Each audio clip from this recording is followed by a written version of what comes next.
Sog'liqli doimo nozik masala.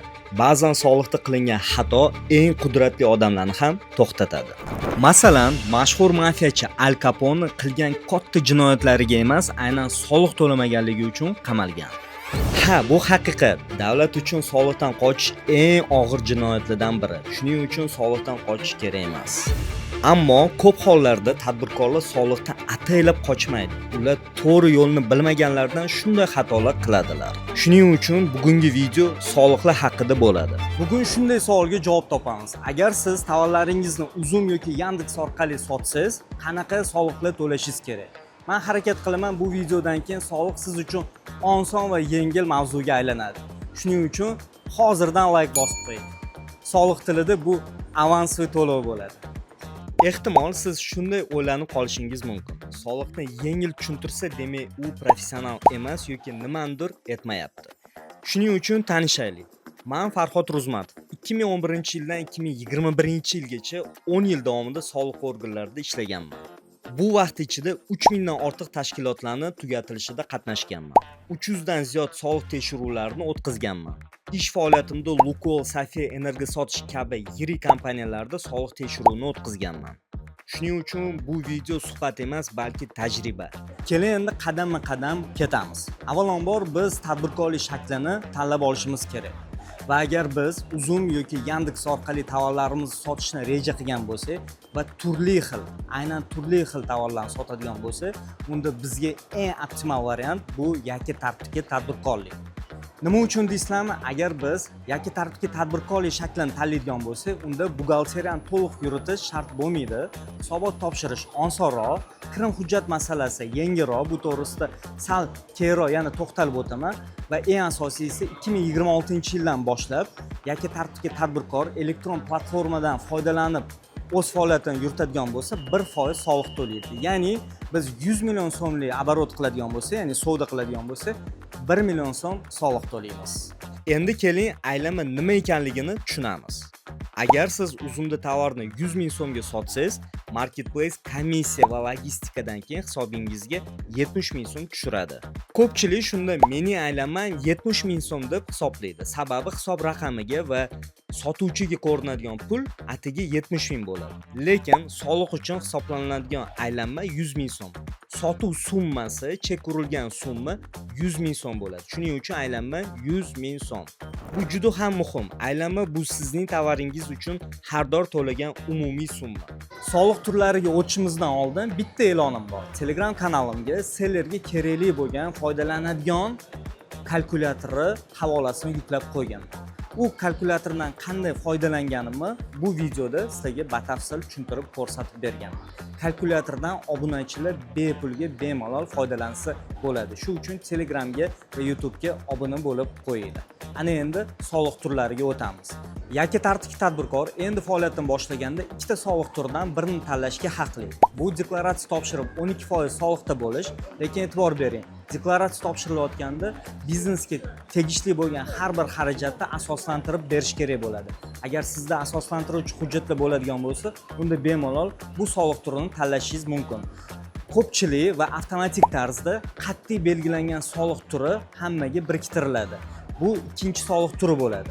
Va agar siz 2025-yilni ko'rayotgan bo'lsangiz, qat'iy belgilangan soliq yillik daromad deganimizda savdo summamiz 100 million so'mdan kam bo'ladigan bo'lsa, yashash manzilimiz yoki faoliyat ko'rsatgan manzilimizga qarab 700 ming so'mdan 1 million so'mgacha belgilanadi. Masalan, Toshkent shaharda propiskamiz bo'ladigan bo'lsa, unda har oy savdomiz bo'lmasa 1 million so'm soliq to'lashimizga majbur bo'lamiz.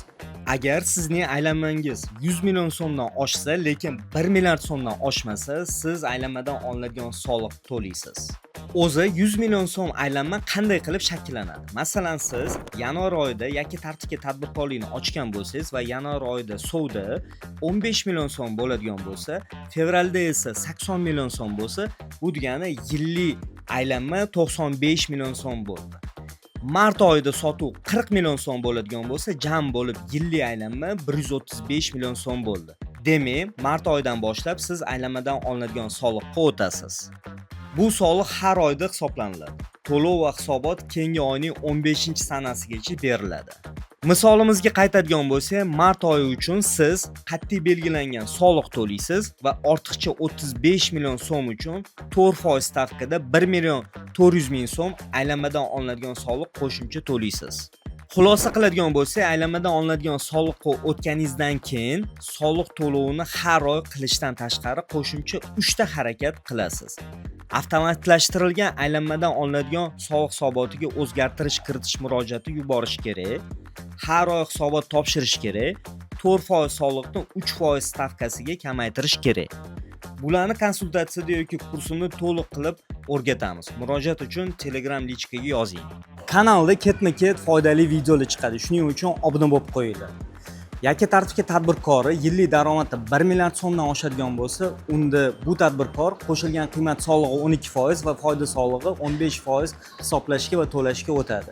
Lekin e'tibor beramiz, 2026-yildan boshlab tadbirkor elektron platformadan foydalangan holda o'z faoliyatini yuritsa, unda qo'shilgan qiymat solig'iga o'tgandan keyin 1 yil muddatda foyda solig'i to'lamaydi. Va undan tashqari, asosiy soliqdan tashqari, yakka tadbirkor ijtimoiy soliq to'lash kerak. Ijtimoiy soliq bir baza hisoblash miqdoriga teng bo'ladi. Qisqacha qilib aytadigan bo'lsak, 2025-yilda har bir yakka tadbirkor agar yillik daromadi 100 million so'mgacha bo'ladigan bo'lsa, unda qat'iy belgilangan soliq to'laydi va ijtimoiy soliq to'laydi.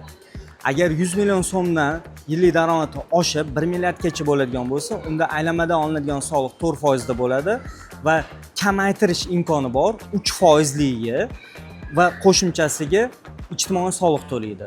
Va 1 milliard so'mdan oshadigan bo'lsa, shu umumiy belgilangan soliqda qo'shilgan qiymat solig'i va foyda solig'i to'lashga o'tadi. U yerda ham ijtimoiy soliq va jismoniy shaxslardan olinadigan soliqlar ketma-ket keyin qolgan soliqlarni ham to'lash kerak bo'ladi. Bu 2025-yilda. 2026-yilda har bir yakka tartibdagi tadbirkor agar shu elektron platformadan foydalangan holda o'z faoliyatini yuritadigan bo'lsa, unda 1 milliard so'mgacha bo'lgan yillik daromadida 1% soliq to'laydi xolos va qo'shimchasiga ijtimoiy soliq. Va 1 milliard so'mdan o'tgandan keyin qo'shilgan qiymat solig'i va foyda solig'i to'laydi va foyda solig'i shu 1 yil muddatga imtiyozli bo'ladi. Kirim hujjat bu tovarlarni xarid qilganingiz to'g'risida tasdiqlovchi hujjat. Kirim hujjatning bir nechta shakli mavjud. Hisob faktura, ya'ni xaridor va sotuvchi o'rtasida shartnoma tuziladi. Xaridor hisob raqamiga to'lov qiladi, sotuvchi esa xaridorga elektron ko'rinishda hisob faktura shakllantirib beradi. QR kod kassa cheki. Agar tovarlar import qilinadigan bo'lsa, bojxona yuk deklaratsiyasi. Korxona ta'sischisi korxonasiga tovarlarni topshiradigan bo'lsa, oldi-berdi dalolatnomasi va xarid qilish dalolatnomasi. E'tibor bering, 1-dan 3-punktgacha tovarlarimiz kirim hujjati bo'ladigan bo'lsa, tovar tannarxi oshib ketish ehtimoli mavjud. 4-punktda soliq organi tomonidan ustav fondi bo'yicha 12% qo'shimcha soliqqa tortish riski mavjud. Va 5-si xarid qilish dalolatnomasi bo'yicha fikrlar juda ko'p. Shaxsiy konsultatsiyada to'liq tushuntiraman. Dalolatnomani shablonini Telegram kanalimdan bepulga yuklab olishingiz mumkin. Eng muhimi soliqni to'g'ri tushunish va rejalashtirish kerak. Videoni yakunlaymiz. Kommentariyada endi yozib qoldiringlar. Qaysi mavzular sizlarga tushunarsiz bo'ldi? Va ikkinchisi, qaysi soliq turi bo'yicha ko'proq ma'lumotga ega bo'lishni xohlaysizlar? Birinchidan, agar bu kommentariyalarni yozsanglar, savolinglarga javob beraman va ikkinchidan bitta konkurs o'tkazamiz. Konkurs sharti o'sha kommentariyalarda kimniki eng ko'p like yig'adigan bo'lsa, shu odamni g'olib deb topaman va Telegram kanalimda video chiqqandan keyin 30 kundan keyin shu odamni e'lon qilaman va bitta sovg'a mendan bo'ladi. Shu uchun aktiv bo'linglar, o'zingizlarni o'sha savolinglarni albatta yozib qoldiringlar. Biznesda natijaga olib boradigan narsa bu bilim va hisob-kitob. Soliqlarni to'g'ri to'lagan inson tinch uxlaydi.